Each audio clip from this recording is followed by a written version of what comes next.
One of my career goals, one of the things I'd like to, so I feel like I have maybe 20 years left. I'm 51 years old. Perhaps I'll retire when I'm 71.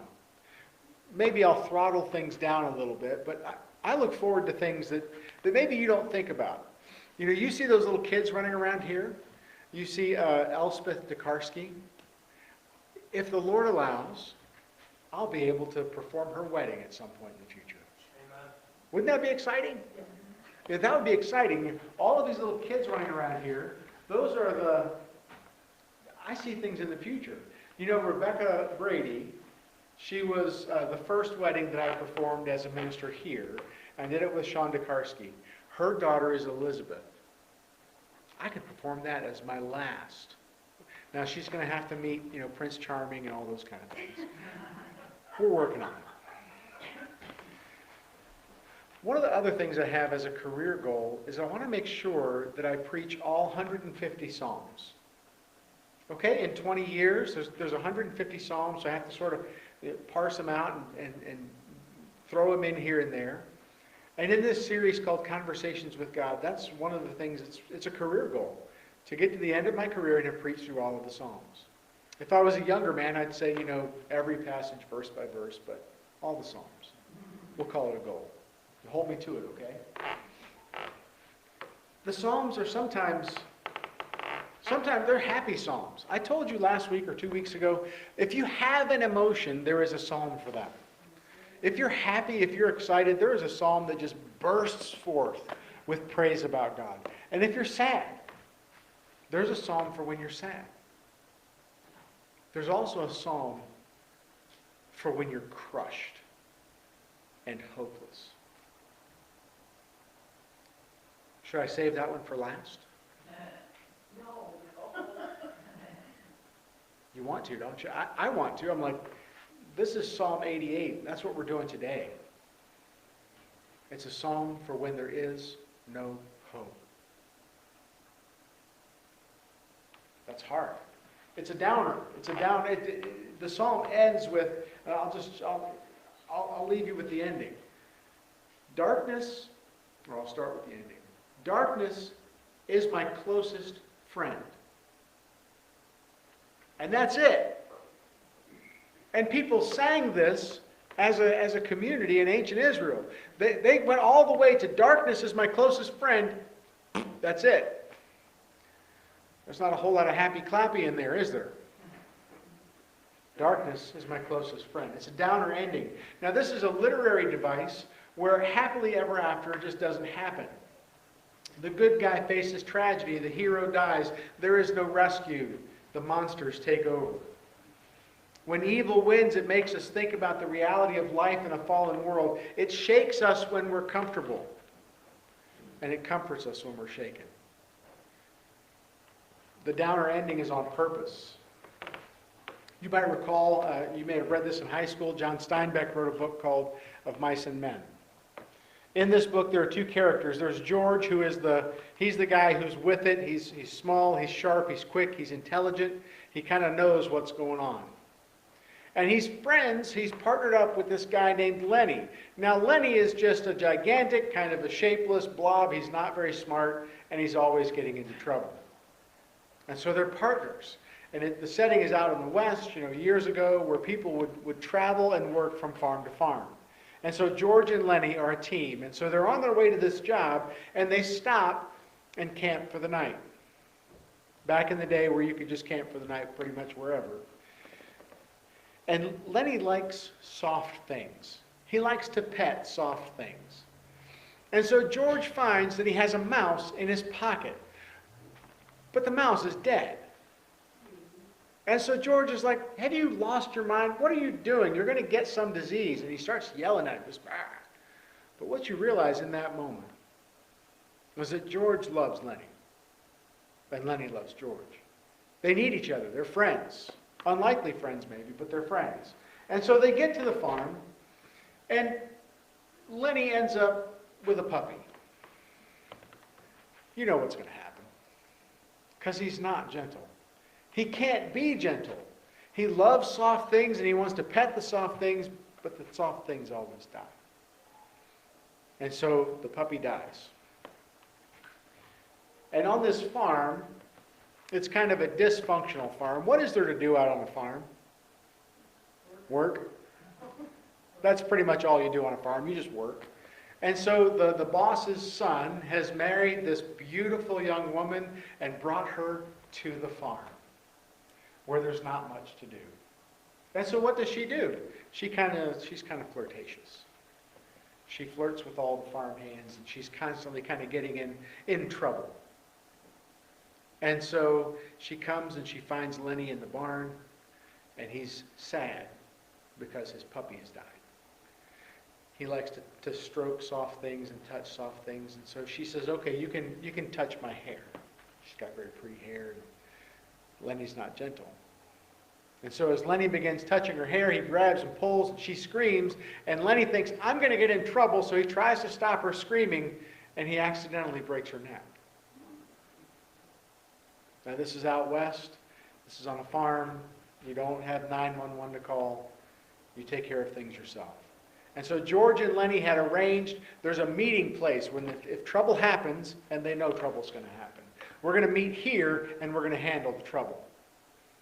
And so Lenny runs to the meeting place, and George knows where to find him. And the ranch hands have all formed a lynch mob. They're going to go lynch Lenny. They're going to hang him for what he did. And so George finds Lenny at their meeting place. And they've always wanted to have their own farm. They've always wanted to have their own place where they could raise rabbits, where they could be safe, where Lenny would be protected. And George knows that the lynch mob is coming for his friend.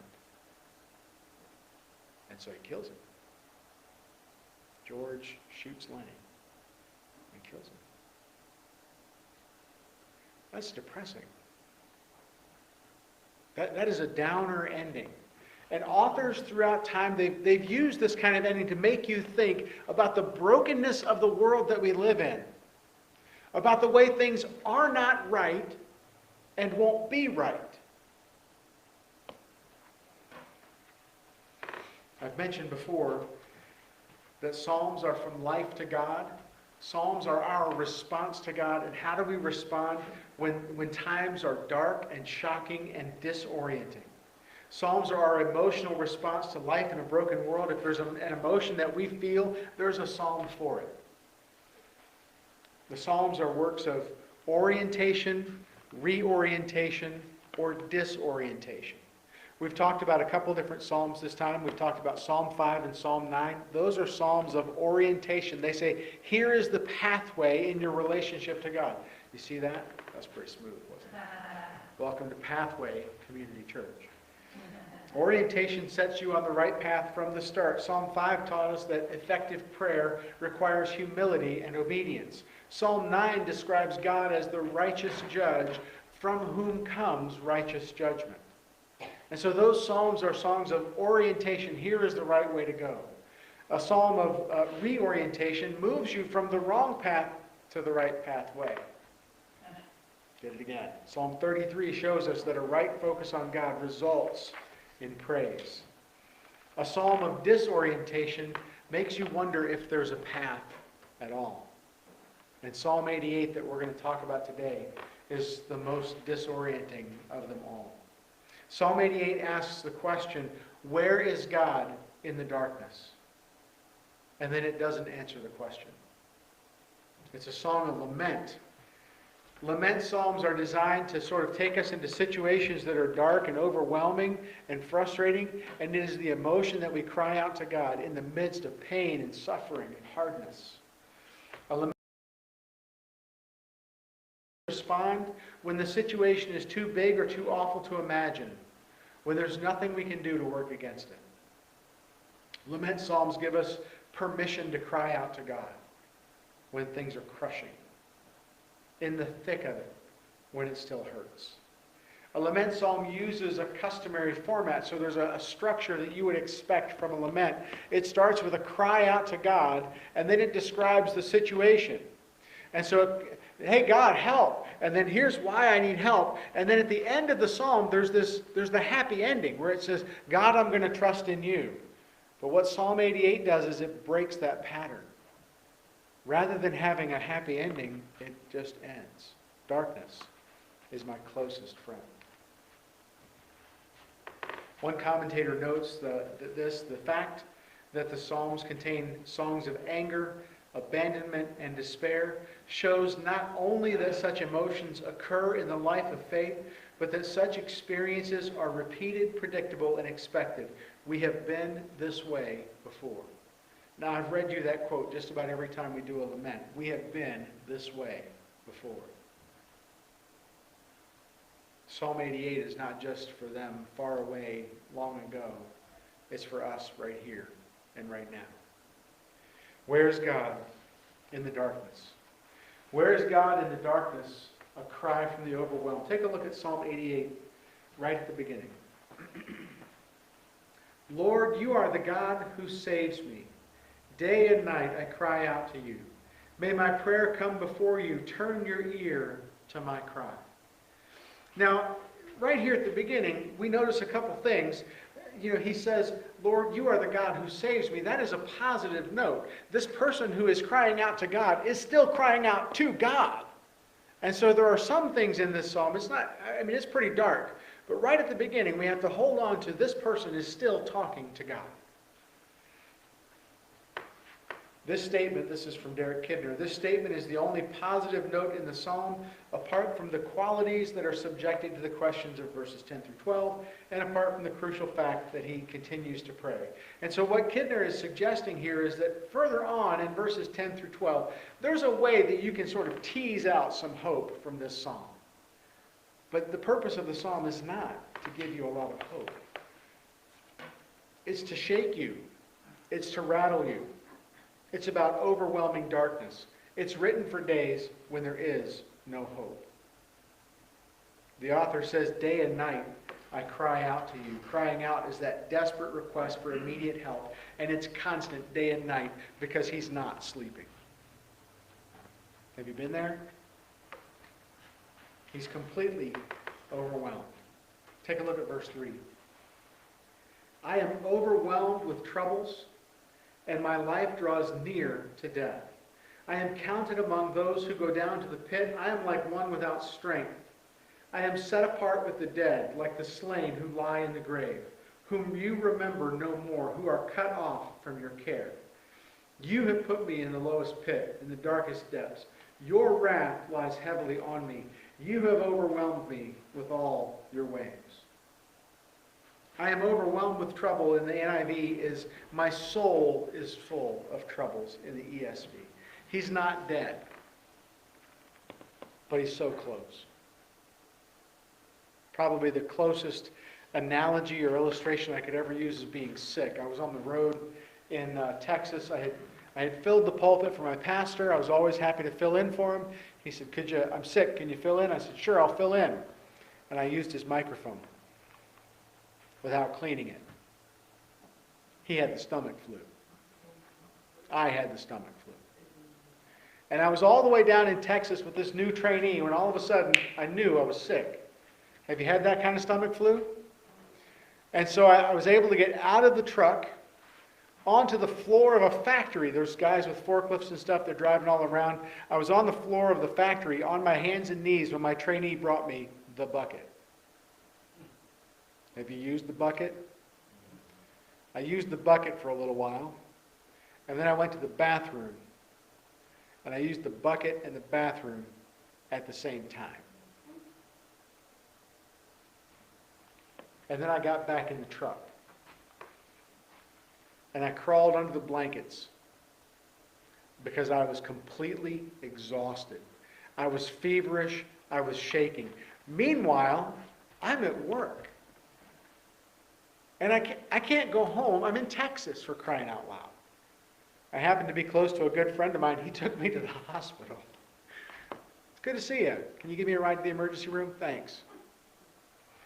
They looked at me for a while and they said, you're sick. Thanks. Yeah, it's probably the flu. No kidding. It's $1,000 to get that medical opinion.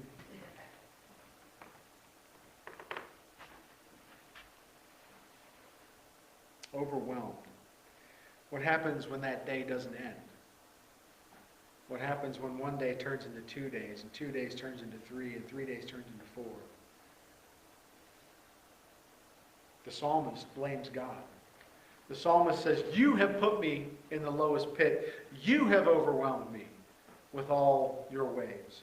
Now remember, the Psalms, like theology is, like there are books of theology and there are books where God tells us, here's who He is. You know, we talked about Genesis, that is about the character of God and man's response to Him.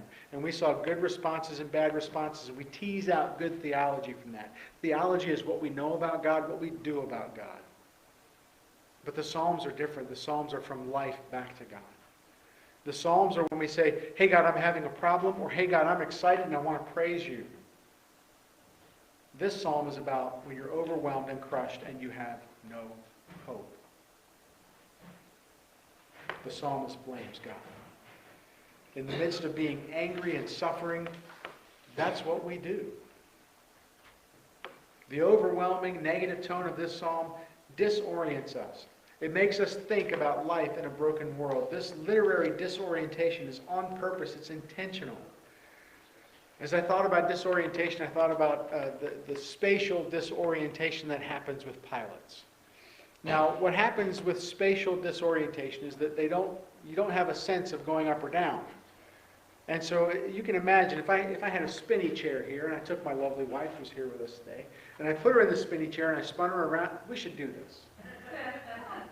I put her in a spinny chair and I spin her around and around and around until she gets dizzy, and then I say, okay, now head for the back door, honey. What's she going to do?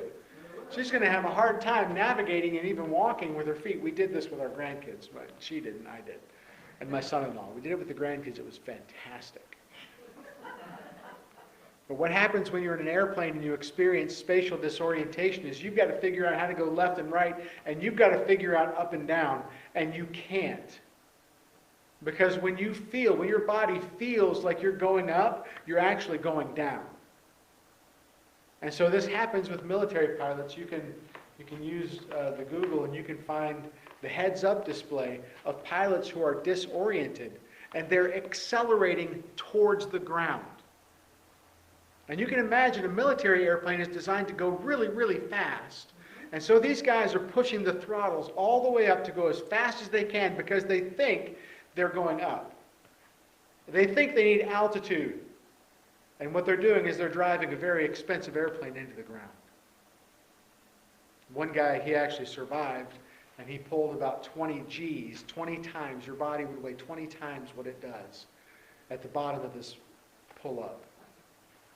And so what the military has done, because disorientation is dangerous and you can crash expensive airplanes, they've developed trainers where they spin you around and teach you, don't listen to your body, listen to your instruments. They spin pilots around and they get them oriented to the instruments because the instruments won't lie. The disorientation in life comes at you unexpectedly. It strikes out of the blue. And the only training that you can have for it is what's written in Scripture and life itself. Romans 8:22 says this: we know that the whole creation has been groaning as in the pains of childbirth right up until the present time. Life itself is hard. Life itself is broken. And we know this because we experience it, we feel it. And Romans teaches us that the creation itself is groaning. The world is full of darkness. And so it's natural to cry out. It's natural to say, hey, God, this hurts. This is overwhelming. This is too much. Where is God in the darkness is a question from life to God when we're disoriented, confused, and angry. And you know what? I know many of you pretty well. We've all experienced darkness. You've had this moment. Psalm 88 is a literary disorientation designed to shock you, to grab you in the middle of your comfort and say, hey, life is broken. And you need to think about this. You need to think about the darkness. It's for a time when life itself, the psalm is about a time when life itself is shocking and disorienting. And so what do we do with this? I think the first thing that we have to do is we have to sit back and accept it. We have to take a step away from the song. We have to say, this is true. Life is broken. Life is hard. Life is not easy. We should thank God for every little bit of comfort that we have, because all of our comfort is temporary. And so when you're writing in your journal, when you're thinking about things, and you're drinking your coffee in the morning, turn the screens off. Don't worry, the news will still be there when you're done. Or maybe the news is the perfect example. The world is not as it should be. And so take some time to accept that. Take some time to think about that. And one of the things I think the psalm teaches us is it's okay to go to God angry and hurt.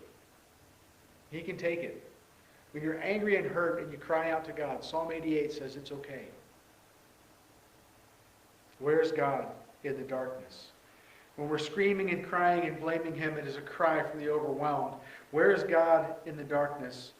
As there are questions from the pit. Take a look at verse 8.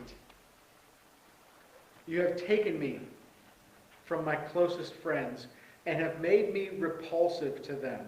I am confined and cannot escape. My eyes are dim with grief. I call to you, Lord, every day. I spread out my hands to you. Do you show your wonders to the dead? Do the spirits rise up and praise you? Is your love declared in the grave, your faithfulness in destruction? Are your wonders known in the place of darkness, or your righteous deeds in the land of oblivion? The wrath. This person feels as if the wrath of God is upon him, that the burning anger and rage is upon him, that he's being crushed, and he's blaming God for it. He says, I am repulsive. I am something disgusting. I am an abomination. I'm trapped. I'm under judgment. I cannot get out. Have you felt trapped before? He's still praying. I call to you, Lord, every day. Perhaps that's a glimmer of hope that he hasn't stopped calling out to God. And then he asks a series of questions, all of which have no for an answer. And so I've restated this. You don't show your wonders to the dead. And so it's almost a cry out. It's like, look, I'm almost dead, Lord, and I can't even see past my nose. The spirits of the dead don't rise to praise you. So stop killing me, God. Your love isn't in the grave. Your faithfulness doesn't work in the place of destruction. Your wonders are not known in the place of darkness. Your righteous deeds are not known in the land of oblivion. The purpose of the psalm is to shake you when you're comfortable and comfort you when you're shaken. Derek Kidner says this, it is among the living that his miracles are performed, his praise is sung, his constancy and acts of deliverance are shown. Death is no exponent of his glory.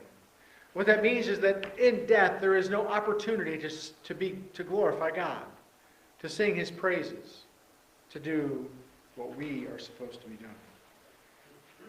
Its whole character is negative. It is the last word in inactivity, silence, the severing of ties, corruption, gloom, oblivion. Death is the enemy of God's praise because it silences the worshiper. The New Testament agrees when it says in 1 Corinthians 15:26, the last enemy to be destroyed is death. But the psalmist isn't quite dead yet. He's just mostly dead. And he feels it. He feels it deep in his being and in his bones. I have a good friend who went through what's called a forced exit from ministry. This person had two different jobs. He was a pastor, he was a teacher in the seminary, and he did something wrong. He did something wrong that came out publicly, and he was instantly fired from both of his jobs. It's not Jerry Falwell Jr. But he fits. He fits. All of a sudden, he's gone from being this guy who's respected to this guy who's a laughingstock, a joke. That's what happened to my friend. He felt crushing weight. He was in a bad place before the failure. He was in a worse place after. He remembers being curled up on the bathroom floor, crushed by depression. He was having a Psalm 88 moment. He was having that psalm experience. The purpose of this psalm is to disorient you. It's to shock you. It's to remind you of the brokenness of the world that we live in. I want Psalm 88 to be your devotional this week. You see, God wanted this here. God put this in the Psalms for a reason. And one of the big reasons is to connect with you. Because we've been there. We're going to be there again. Read it over and over until it brings you to tears as you face the darkness. Now, I've told you before, I'm not super emotional, am I right? I'm not super emotional. My wife loves it when I cry. Because I don't do it very often. I cried this week. As I started thinking about this psalm, as I started inhabiting it, I just started crying. Because that's what you do when darkness is your closest friend. I thought about people that I know. I thought about people I know who are going through incredible, life-changing, crushing darkness. And I wept for them.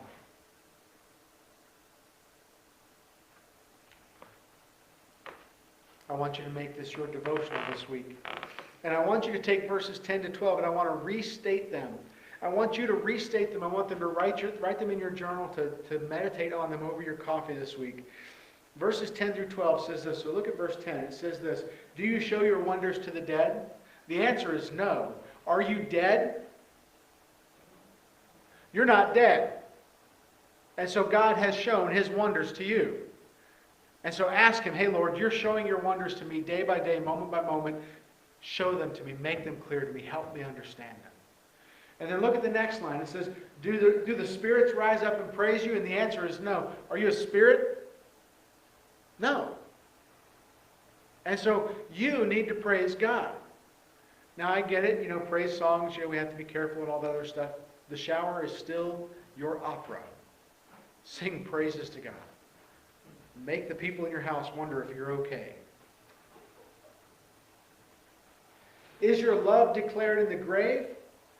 No. You're not in the grave. And so declare God's love. Let me declare God's love, His faithfulness, His wonders. Write these things in the journal. Psalm 88 is intentionally trying to disorient you so you come back around and say, hey, wait a minute. There's more here. Even when I'm crushed, I am crying out to God. Even when I am crushed, God is still faithful. Even when I am crushed, I am still His child. And the psalm wants to push you and push you and push you until you realize it. The purpose of being trained in the disorientation simulator is so you know what to do when you're disoriented. That's what the psalm's doing. Where is God in the darkness? There is a cry from the overwhelmed. There are questions from the pit. Where is God when there's nothing but darkness? Take a look at verse 13. But I cry to you for help, Lord. In the morning my prayer comes before you. Why, Lord, do you reject me and hide your face from me? From my youth I have suffered and been close to death. I have borne your terrors and am in despair. Your wrath has swept over me. Your terrors have destroyed me. All day long they surround me like a flood. They have completely engulfed me. You have taken from me friend and neighbor. Darkness is my closest friend. One of the hopeful things in this psalm is that he doesn't stop talking to God. But the reality of it is, who are you going to talk to? There is no one else to talk to. You have to keep talking to God. This is about ongoing, continuous suffering when it's not going to get better, and it never will. Because sometimes there's no relief. The psalmist says, I have suffered from my youth. And I think one of the things to draw from this is that there is still the possibility of unrelenting suffering in the life of the Christian, in the life of the believer. We can experience suffering. I have a friend, one of my students from a long time ago, a young man a burly, strapping young man. Like you look at him and you'd be like, that's a strong young man. I need to move a couch. I'm going to call him. And he was in Bible college, and he dropped out because he had other things to do. He was very popular with the ladies, so there might have been a lady involved. And so he left the school, and he was back home in Virginia. And he decided to get a motorcycle because he's a strong young man. And he gets in a 1200cc, one of those crotch rockets that goes really fast. He was test driving it. And while he was test driving it, he hit a patch of gravel as he's going down one of these windy roads. And that gravel threw him into a barbed wire fence. And it didn't kill him. It paralyzed him. He's got no use of his legs, limited use of his arms. He might not feel the pain, but he feels the suffering and the struggle every day. There is no day off from being paralyzed. I have another friend, I think she's got cerebral palsy. It's the kind of thing that you don't grow old with. You die as a young person. She refused to do that. And she also, it was the kind of thing where by the time you were a teenager, you were in a wheelchair. Well, she refused to do that too. You know when it hurts? Always. All the time. My friend Julie hurts. You wouldn't know it from looking at her. She wants to have a snowball fight, but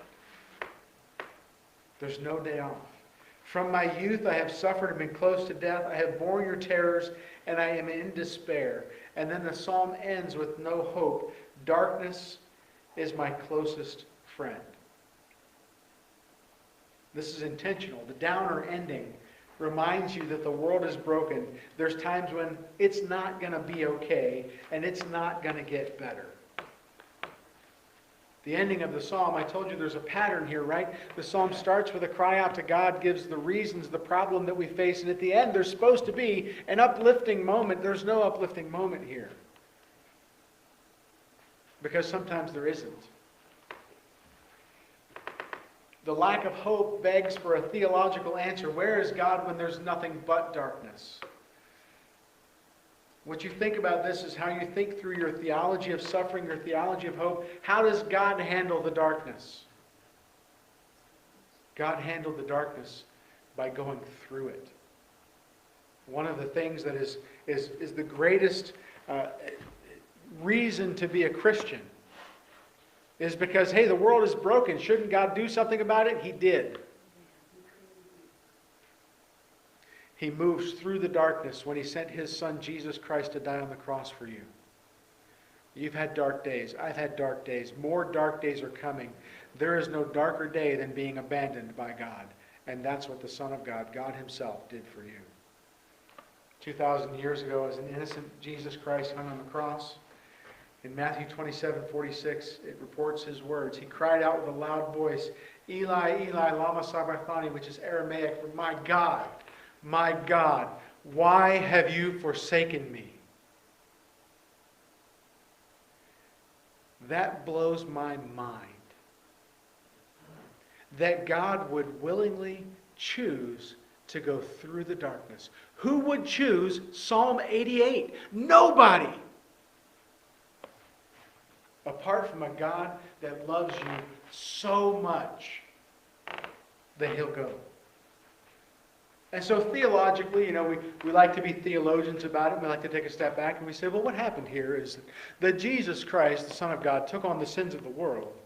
And by Him taking on the sins of the world, He earned us forgiveness for our sins. And so we trust Him to get forgiveness. That's theology. My God, why have you forsaken me? That's the emotional heart response of God's Son Jesus on the cross.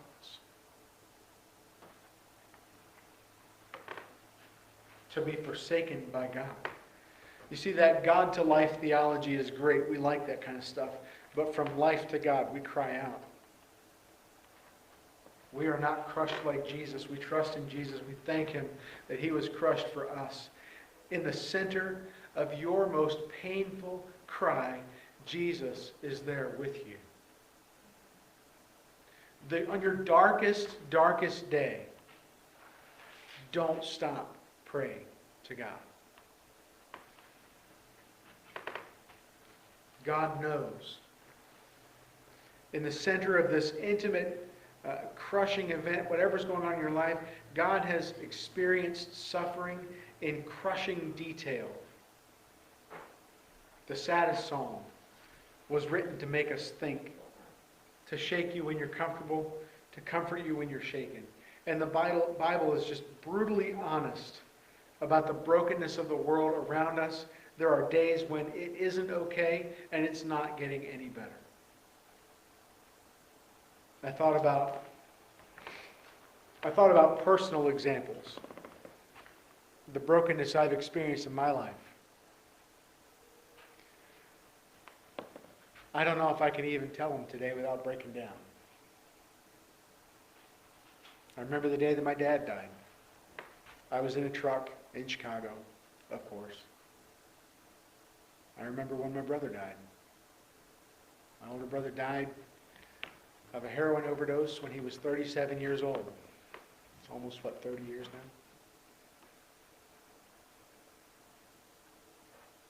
now? I remember some of your dark days. Don't stop crying out to the God who loves you so much.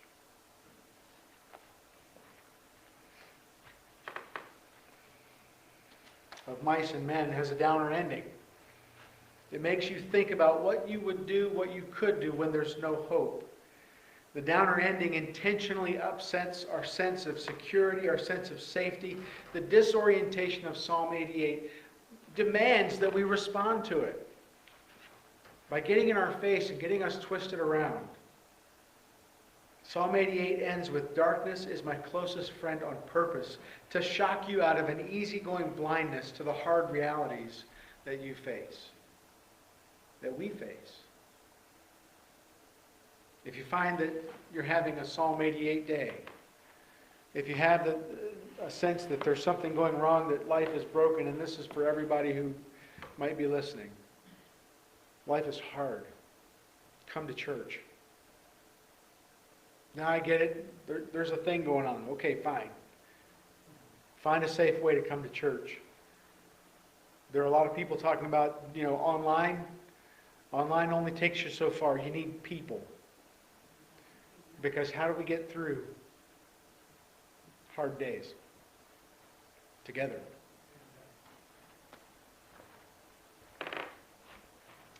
If you find that you're having a Psalm 88 day, talk to someone close to you. Be bold enough to open up and say, "I'm feeling a little crushed today." And then if somebody says that to you, don't just move on. "Oh, you're having a bad day? Let's move." Stop. And enter into that bad day with that person. Maybe it's not even, I have this habit of trying to help. Dude. Sometimes it's not about helping. It's about just sitting with someone and crying with them. If you're having that day, make sure you say something. And if someone says something, enter into that day with them.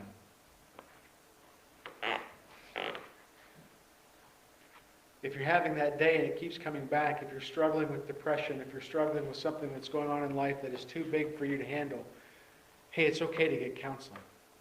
It's hard, but it's worth it. I'm not a counselor, I'm a teacher, but I do know some people who do that, and I'm so thankful for them. Because so often they'll bring something to mind. They'll say, "Have you thought about this?" It's like, "No, I haven't." That's what counselors do.